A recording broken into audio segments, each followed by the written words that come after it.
Embona ny tanana olo finenan'ny ponina lovana velan'ny taolo no sisa vakazo nangonina. Mantsy ny anatra azo tonin'ireo mpianatra ny monomonina dia ny fanakisokiso sy afaka ivoatra naza marivo ny fotehidrotra.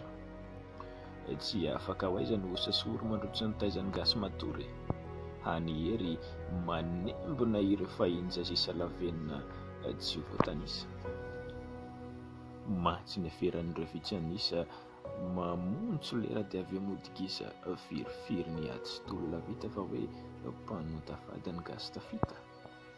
Manidina dila tsy hita fa hoe toy ny angidina miampitapita. Kanefa ny eto ny fomba amin'ny tempo variana manofy ao anatin'ny rofin-drirana manitoeto dia ireo poetany poesiketa fa hoe mandrongona. Miarina RF.